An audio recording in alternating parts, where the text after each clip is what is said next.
Here we are in Berlin with our first look at the new generation Hyundai Kona. This is the petrol N-line model. We also have another video on the electric, which I'll link up there, so make sure you check it out. We're going to do a little design tour of this car. We don't have an opportunity to drive it yet. That won't come until the cars reach Australia around the middle of this year in petrol form and later in the year for electric. So right now we're just going to do a walk around of this car. I'm going to jump behind the camera to do the walk around. Make sure you hit like and subscribe before we get started and hit that bell notification as well. We love making sure you get those notifications when we do new videos. All right, let's jump in and have a look around the car. All right, here I am now behind the camera looking at the N-line version of the new generation Kona in petrol form. Tell me what you think about the styling. You've already seen photos. The entry-level models have grey cladding around the wheel arches there, and it's a lot of cladding, but it looks quite a bit better in that body coloured, I think. And we mentioned this in our electric version as well, but this light bar across here, which is a single LED through there rather than the pixelated look of the electric model, is actually one of the largest pieces of design that Hyundai manufactures. The only light bar bigger than that is on the new Grandeur, which we don't get in Australia anymore, but that's the facelifted Grandeur available in South Korea. It's a really cool look overall, I think. As an N-line, I think this is a really tough design. I quite like it.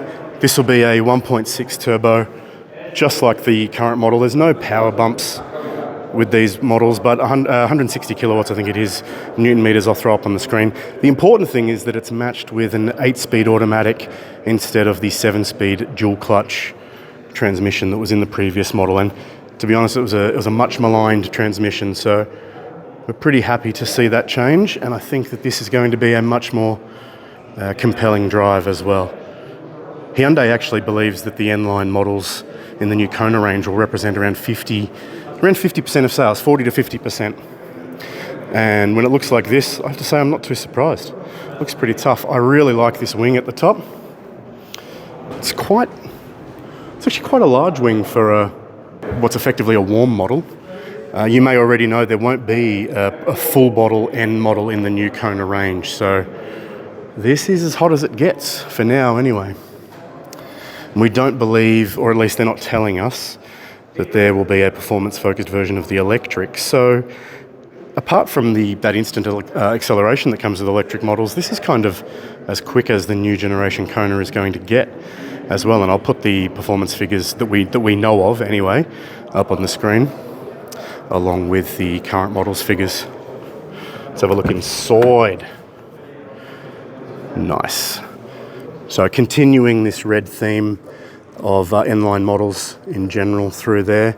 That actually looks really nice there, running through there and underneath the screens. It's two 12.3-inch displays there. That'll actually be standard in all Kona models, I think globally, but definitely in Australia. It'll be really interesting to see. They haven't actually said yet.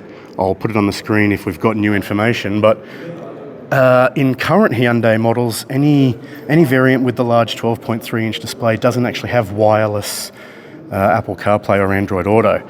So you kind of got to figure they've got that sorted out if every model's going to have the bigger screens. Either that or they're about to go back to a exclusively wired CarPlay and Android Auto.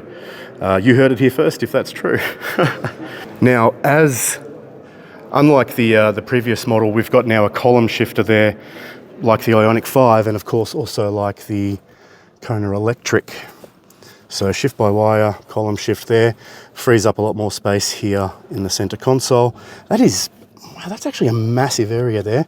You've got your cup holders here. There's a firm. Turn those back in. But that is loads of room. So that's really cool. Wireless charging pad here. Drive mode here. Heated seats. Cooled steering wheel. Ventilated seats as well, and of course your parking sensors and so on. Well, you've got an entire bar here devoted to connectivity. Oh, that feels cool. It's all the little things, right? USB-C, two USB-C ports. That pushes in. Wonder why. It looks like you can switch some sort of mode there in the charging.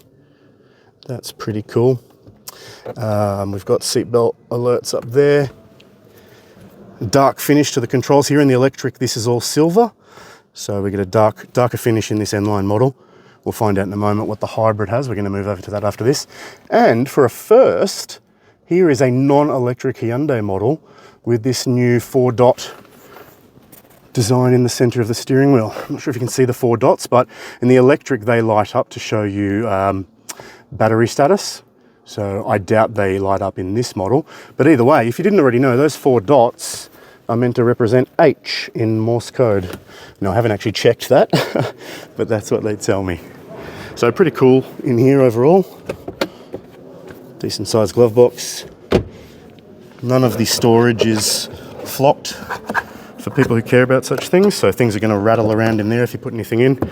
Hard plastics up here. Fairly firm plastics up here. So this is probably going to be more expensive than the previous Kona because it is quite a bit larger. But clearly some aspects of the car are still a little bit cost-cutting. Nice N-Line seats in here though. Very cool. Let's have a look in the rear. Right, so there is quite a bit more legroom in this model. We'll talk now about the wheelbase. It is quite a bit longer. I'll put that up on the screen. Quite a bit longer than the previous model. It's actually a longer wheelbase than the Toyota Corolla Cross, which is a key rival for this car. But the Corolla Cross is longer overall. So it's interesting how brands decide to use their wheelbase in these cars. So obviously it has a larger boot as well. I think it's up about 33 litres with the seats up and 140 litres, which is massive, with the seats folded. But shelf. Let's have a look under here. There's no wheel in here at the moment, but there's room there for, well, a space saver probably. Unlikely to have a full-size wheel.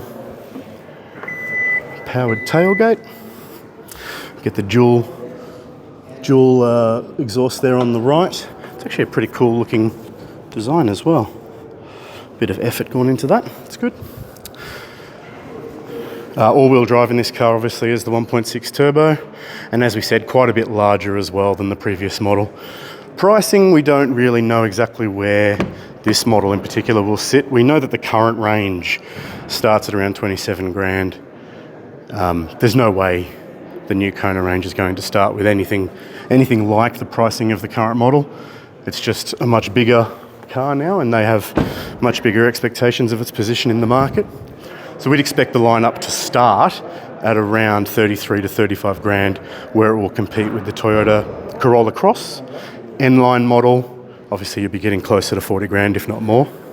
But, I mean, if you were cross-shopping this against the Toyota Corolla Cross, you get the same 5-year warranty.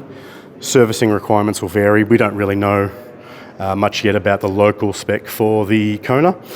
But what I know is that it's pretty flippin' stylish, and if I were cross-shopping this with a Corolla Cross, well, obviously each to their own, and Toyota gives you that feeling of reliability that comes with Toyota's reputation. But on style alone, and certainly on performance with this 1.6 litre turbo, I think I'd go for this. But I won't say that until we've driven it, that's for sure. Tell us what you think about the styling. We're going to jump over to the hybrid now, so let's move over there. Okay, so here we are with the last of the new Kona trio, the Kona Hybrid.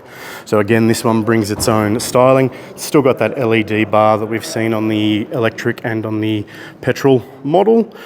Get, again, a unique front bar design there, which I think will be on standard entry models as well. And grey cladding here at the front, unpainted, instead of body coloured like the electric and the N-Line that we have looked at. I'll link the electric video above, by the way, make sure you check it out. So let's have a look inside. It's really the most distinct difference with all three cars, really. Again, we've got this new Morse code H 4-dot pattern there, we're told, is what that says, but again, I need to check. And again, this sort of pin board, it's a real shame it's not magnetized, but apparently you can pin things to it. I really feel like at these events, they should have something pinned there to sort of show that off. Really cool headrests on here as well. These are hollow, got a bit of Volvo feel to it in that regard. So just netting here, but soft padding behind, obviously. And then if you have a look in the rear, you can see that it's hollow and has the Kona logo right here as well. Hopefully you can make that out. The petrol models in all-wheel drive, well, probably all the petrol models, have a transmission tunnel through the rear, so you lose a bit of foot space there, whereas the electric manages to have a flat floor, which is quite unusual really for model lineups that share electric and petrol variants. Usually even the electric model will have a transmission tunnel, especially in the case of the Mercedes-Benz EQC. That was a pretty disappointing detail when that car was revealed. So Hyundai have spent a little more there to make sure that the electric model is really making the most of what people expect now from electric vehicles. Design-wise, it's all very similar. Let's see if I can start it up actually. Let's have a look at the screens. Okay, inside, see if I can start the car. There we go.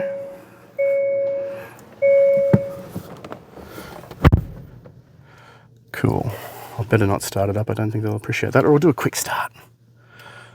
See if anybody notices. Is it going to let me? No. But we've got the maps here. So these are the 12.3-inch displays that are common across usually high-spec models in the Hyundai lineup, but all Konas will have them now. And we've got this little driver attention sensor here as well. You can probably see the, I guess they're infrared. You can probably see them flashing right now. They're hidden to me, but cameras will usually pick them up. So that's to make sure I'm paying attention, as I understand it. And it's also for the highway driving assist systems as well. Otherwise, fairly cool design in here. I have to say I actually really like this new steering wheel. Cool spoke design, and I like, it's almost Genesis-like ovaloid horn pad there. Again, more hard plastics. I've told Hyundai what I think about that, but strangely this section here is padded. And I mean, I guess you do touch it when you go to open the door, but why you would have this soft padded and not the windowsill, I don't know. But at least the armrest here is padded, so that's important and good. Again, massive storage in the center there. Let's have a look in the center console. Got a removable tray on top, which is pretty cool. And then a fairly good sized bin there as well. And again, we've got that new USB system where you can switch whether it's charging or charging and data, which is good because that probably means that if you've got two phones plugged in, they won't fight each other for the Android Auto or Apple CarPlay. And this one's only charging and 12 volt here as well. I've spoken with the Hyundai team and they're fairly sure, although not confirmed yet, weirdly, that there won't be wireless Android Auto or CarPlay in any of the models, because no model in the Hyundai range with the 12.3-inch displays has wireless phone mirroring, except for Bluetooth, obviously. So that's deeply frustrating. It's a bit of a backward step for the new Kona. Not everybody cares about wireless CarPlay and Android Auto, but I've always found it really useful, especially if you're just popping down the shops and you don't want to bother plugging in, but it's nice to have that continuity. I think a lot of people expect that with tech these days. Rear view, no visible exhaust pipe. Oh no, there is one over there. So it does still have a petrol engine, so there's going to be an exhaust pipe, but they're not playing it up because this is the hybrid version. Let's have a look in the boot. What's that, a boot? Seems to be electric on all of them, which is cool. I'm sorry, it's not very well lit in here, but there you go. I think you can see the boot size there. So a pretty sizable boot. And again, probably empty here, but likely to have a space saver in there as well. So that, good that it will at least have a spare tyre, even if only a space saver. Funnily enough, Hyundai actually believes that the hybrid combined with the electric will make up the majority of Kona sales by the end of 2024 in Australia. And actually last year, the Kona electric was already 10% of Kona sales, which is huge, really. So, and they're expecting the hybrid to be around 60% of overall Kona sales. So already, obviously, the majority of Kona sales will be hybrid, will be electrified, but adding to that 10, and they'll probably be hoping that it'll be 10 to 20% in the new generation. So a pretty obvious bit of progress there towards electrification in the Hyundai lineup. And importantly, availability, supply of this car will be much better than the Ioniq 5. I think right now a Kona EV wait time is something like 6 to 12 months. So it should be similar to that for this new generation car in electric form. Obviously we're looking at the hybrid right now, but good to know that people will have that opportunity. And there we have the new generation Kona. Make sure you click the link at the end of this video to check out the Kona Electric. Tell us what you think, jump into the comments below, and please hit like and subscribe if you like what we're doing here. Cheers.